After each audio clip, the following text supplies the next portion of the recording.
When Jenny returned, she flung herself onto the sofa in what only could be described as a theatrical flop, refusing to clean, cook, or even move. She was in a foul mood. She felt utterly dehumanised. It was the way she was treated, like some sort of domestic device expected to function without complaint. And yet, Jenny was no textbook feminist. In fact, she didn't believe men and women were equal, at least not in capability. They possessed different strengths, complementary ones that ought to be celebrated and not reduced to some petty battle of the sexes. Men should be free to be masculine, just as women should be able to stay at home, both without judgment. But despite these rather unfashionable views, Jenny did believe in equality of worth. Men and women were equal in importance and deserved equal respect.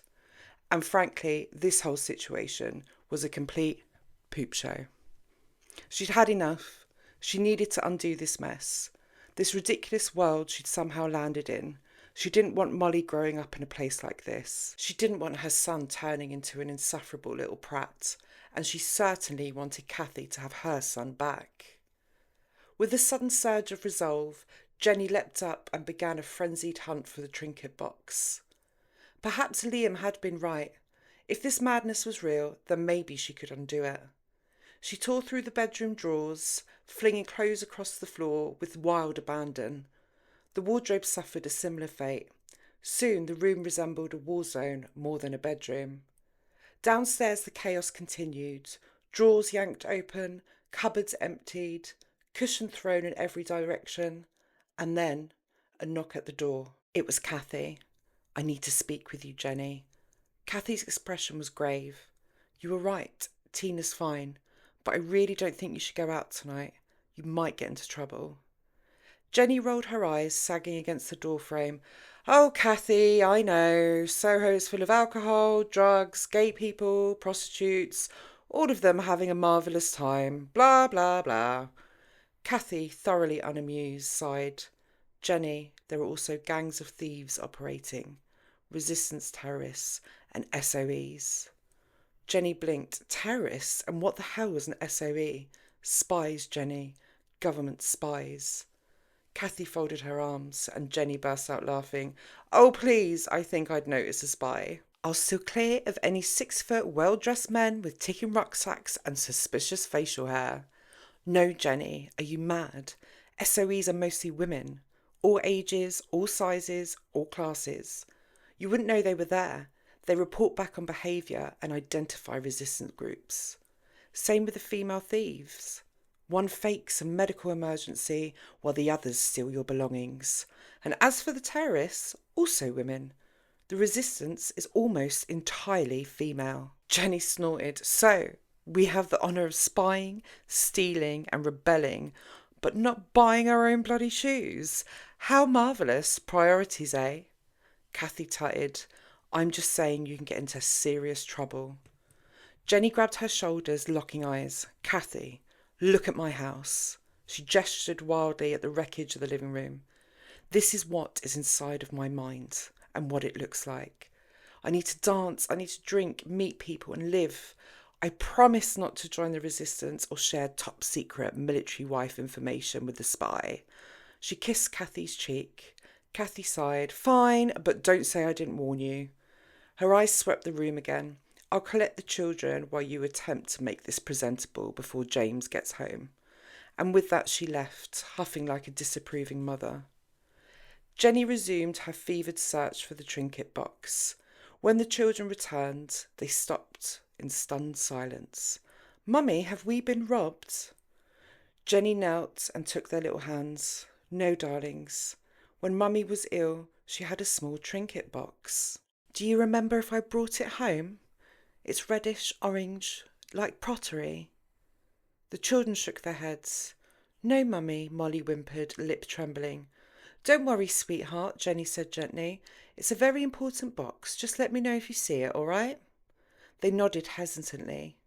"Mummy, may we go now?" "Of course, my loves." They hurried upstairs, whispering to one another in hushed and nervous tones. Jenny sighed. "Right, time to move the furniture." She was elbow deep behind the sofa when James walked in. He froze. What on earth is going on here? Jenny's head popped up, hair wild, sweat on her brow. Oh, is that the time? I need to get ready.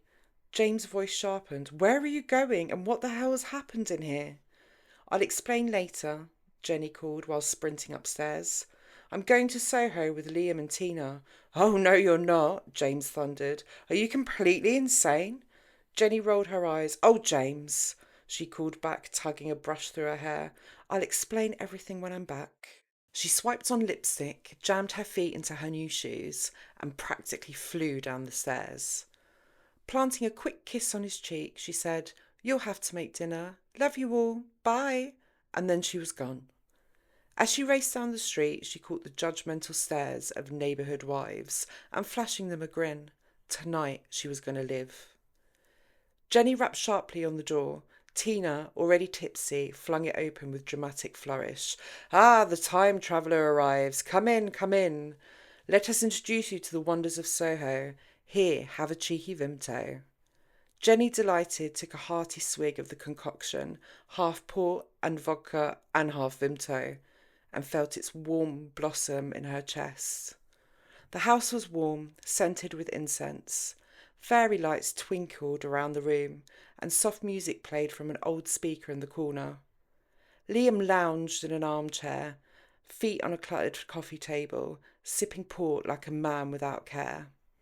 Tina beamed. No kids, so we have the house to ourselves tonight. She kicked off her heels and collapsed onto the sofa, free at last. Right, Jenny said, setting her glass down. I've searched everywhere and I can't find the box. I think it's still at the beach. Oh, don't fret, Liam declared, raising his bottle. Tomorrow we shall undertake a noble exhibition to the beach. But tonight, dear Jenny, we revel. Tina nodded. Exactly. Drink up. We need to act proper before we go out.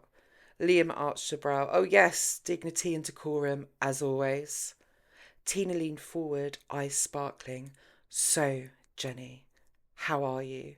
I've been reading about quantum leaps and time travellers. It's fascinating. You should write it all down, but more importantly, what's the plan? Will you change anything? Tina thought back to what Kate had said on Wives' Night. Oh, Tina, I'd love to change everything, but I'm just one woman. No one listens to me. They think I'm mad. Even James and Kathy, they love me, but they look at me like I've had a stroke. If they don't believe me, why would strangers? You can move in the shadows, Tina insisted. Plant seeds, water them, shape the future quietly. Liam scoffed. Why would you want to stay at all? Go back to your world, Jenny, where you're free. Oh, nonsense, Tina said. She has a unique chance. Knowledge is power, Liam. She could change history. In Jenny's world, Liam replied quietly, you and I could be married to whomever we please. No whispers, no shame. Why would you stay here? Tina waved a hand. We've got the best of both worlds. Best friends, beautiful children, and we live as we please. Yes, Liam muttered, but in secret it still matters. I don't get the promotions I deserve. I'm not respected. I'm lonely. Tina hesitated. I've never thought that far ahead. I see solutions and not problems. She looked at him pointedly. Liam shook his head. If you won't go back, Jenny, I will. I'd rather take 2 holidays a year and be myself rather than live like this. I don't even mind having a woman boss. He smirked. It's a small price to pay. Sensing the tension, Jenny interjected. All right, enough of that. Where are we headed first? Liam leapt from the chair. Soho, my good woman. He spun dramatically, nearly toppling a lamp. Let's finish our drinks and go. Tina stood, adjusted her dress. Pub, club, strippers, cocaine, she added with a mischievous glint. I expect a wild night. Jenny choked. Cocaine? Tina shrugged. We can get some from the shop on the way. Before we start dancing. Come on, Jenny, show us your moves. Jenny smirked. Of course. Naturally, men made cocaine available in shops, but still haven't invented a decent dishwasher. Liam laughed, grabbing his coat. Shall we?